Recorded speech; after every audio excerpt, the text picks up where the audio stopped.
नमस्कार, आप देख रहे हैं न्यूज स्केल लाइव। तो चलिए शुरू करते हैं आज की बुलेटिन। केंद्रीय गृह मंत्री अमित शाह ने एनएसजी की राष्ट्रीय आईडी डेटा प्रबंधन प्रणाली का उद्घाटन किया।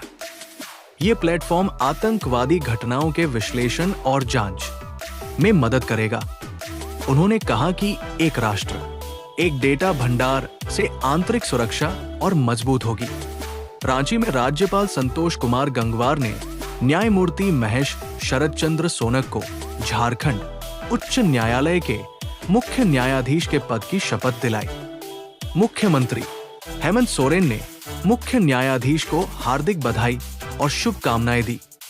केंद्रीय और राज्य के वरिष्ठ अधिकारीगण, न्यायाधीशगण एवं वरीय अधिवक्ता भी उपस्थित रहे।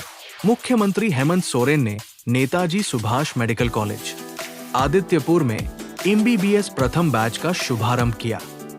उन्होंने कहा कि छोटे जिले में मेडिकल कॉलेज खुलना बड़ी उपलब्धि है। सरकार अगले 5 वर्षों में मेडिकल कॉलेजों की संख्या 25 से 30 तक बढ़ाने के लक्ष्य पर काम कर रही है। Jharkhand state building construction corporation ने मुख्यमंत्री हेमंत सोरेन को 20 करोड़ रुपए का डिविडेंड चेक सौंपा। मुख्यमंत्री ने इसे राज्य के लिए सकारात्मक संकेत बताया और कंपनी को और अधिक प्रोफेशनल तरीके से कार्य करने का निर्देश दिया। मुख्यमंत्री हेमंत सोरेन ने अबुआ दिशोम बजट पोर्टल और मोबाइल ऐप लॉन्च किया।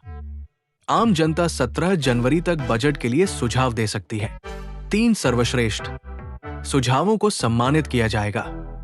मुख्यमंत्री ने कहा कि मजबूत राज्य की नींव जन भागीदारी से बनती है।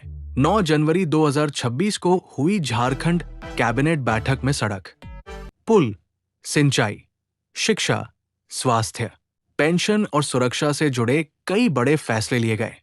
606 थानों में सीसीटीवी लगाने के लिए 134 करोड़ स्वीकृत हुए। ये निर्णय विकास और सुशासन की दिशा में अहम माने जा रहे हैं। मुख्यमंत्री हेमंत सोरेन के हस्तक्षेप से नाइजर में अपहरित झारखंड के 5 श्रमिक सुरक्षित रिहा हो गए हैं। सभी की मेडिकल जांच के बाद उन्हें स्वदेश लाया जाएगा। परिजनों को सामाजिक सुरक्षा योजनाओं से भी जोड़ा गया है। देवघर स्थित बाबा बैद्यनाथ धाम के सभी 18 दान पात्र खोले गए। गिनती में कुल 15,53,215 रुपए नकद प्राप्त हुए। साथ ही विदेशी मुद्रा भी मिली। प्रक्रिया पूरी तरह सुरक्षा और वीडियो रिकॉर्डिंग के बीच हुई। दान की राशि मंदिर विकास और श्रद्धालु सुविधाओं में खर्च की जाएगी। चतरा नगर परिषद अध्यक्ष पद को लेकर बड़ी जानकारी सामने आई है।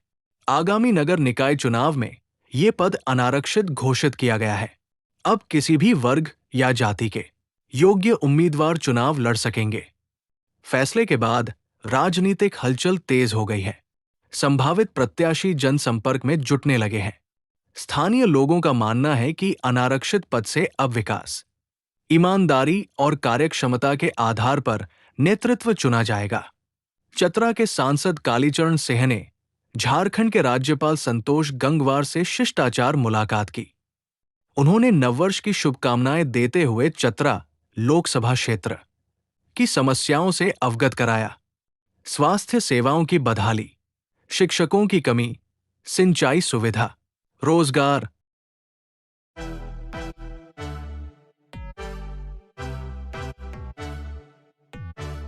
कुंदा प्रखंड मुख्यालय में शुक्रवार को प्रखंड स्तरीय स्वास्थ्य मेला आयोजित किया गया। मेले का उद्घाटन प्रमुख कमला देवी और बीडीओ साकेत कुमार सिन्हा ने किया। शिविर में टीबी, कुष्ठ, मलेरिया, एनसीडी, टीकाकरण और ईसीजी जांच की सुविधा दी गई। कुल 25 स्टॉल लगाए गए, जहां मरीजों को निःशुल्क इलाज और दवाइयां मिली।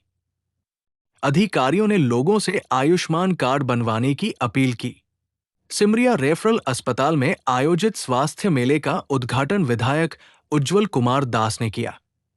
विधायक ने कहा कि ऐसे मेलों से ग्रामीणों को एक ही स्थान पर बेहतर स्वास्थ्य सुविधाएं मिलती है।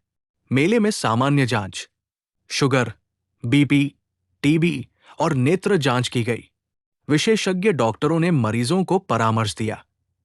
बड़ी संख्या में स्थानीय लोग स्वास्थ्य सेवाओं का लाभ लेने पहुंचे। चतरा समाहरणालय में जिला स्तरीय परामर्शदात्री एवं समीक्षा समिति की संयुक्त बैठक आयोजित हुई। बैठक में बैंकिंग प्रगति, वित्तीय समावेशन अभियान और क्रेडिट डिपॉजिट अनुपात की समीक्षा की गई। उप विकास आयुक्त ने जनधन, बीमा, पेंशन और केसीसी योजनाओं में प्रगति तेज करने के निर्देश दिए। सीडी अनुपात कम होने पर बैंकों को ग्रामीण क्षेत्रों में ऋण वितरण बढ़ाने का निर्देश दिया गया।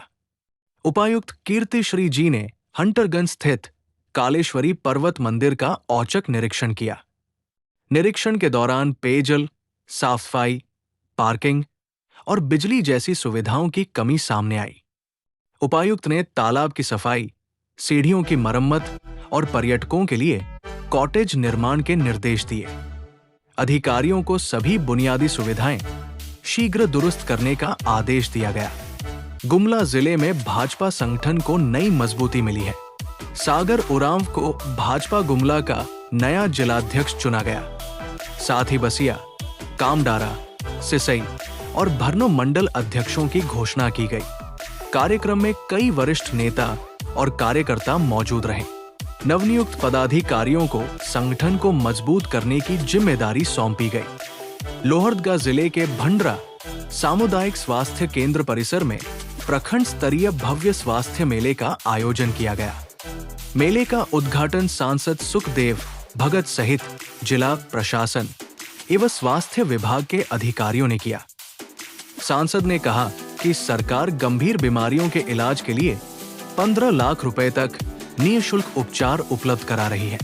स्वास्थ्य मेले में 28 स्टॉल लगाए गए, जहां टीबी, मधुमेह, नेत्र, दंत, महिला एवं बाल स्वास्थ्य समेत कई सेवाएं दी गई। बड़ी संख्या में ग्रामीणों ने जांच व निःशुल्क दवाओं का लाभ उठाया। लोहरदगा के छतरगीचा में फीमी और होप के संयुक्त तत्वावधान में एक दिवसीय कार्यशाला आयोजित की गई। इसमें 34 महिलाओं और किशोरियों ने भाग लिया। कार्यशाला का उद्देश्य आदिवासी भाषा, संस्कृति, पारंपरिक बीज और खेलों का संरक्षण रहा। बाल विवाह, अंधविश्वास और बाल सुरक्षा विषयों पर भी चर्चा हुई। प्रतिभागियों ने अपनी सांस्कृतिक विरासत बचाने का संकल्प लिया। लोहरदगा में जिला प्रशासन और जीएन केलांडेशा द्वारा भूमि बोध कार्यशाला का आयोजन किया गया। उपायुक्त डॉक्टर ताराचंद ने दीप प्रज्वलन कर कार्यक्रम का शुभारंभ किया। भूमि कानून, सेंटस्पिटी एक्ट और जागरूकता पर जोर दिया गया। 1 वर्ष की कार्ययोजना के तहत जन भागीदारी से भूमि अधिकार मजबूत करने का संकल्प लिया गया। लोहरदगा, भंडरा प्रखंड के मसमानो पंचायत में विद्यार्थियों के लिए कैरियर काउंसलिंग कार्यक्रम आयोजित हुआ। प्रभारी पदाधिकारी वीणा कुमारी ने छात्रों को विषय चयन, प्रतियोगी परीक्षा, रोजगार और उच्च शिक्षा की जानकारी दी। छात्रों ने सवाल पूछे जिनका व्यावहारिक समाधान मिला। ग्रामीण छात्रों के लिए कार्यक्रम को बेहद उपयोगी बताया गया। तो ये थी आज की सभी बड़ी और अहम खबरें।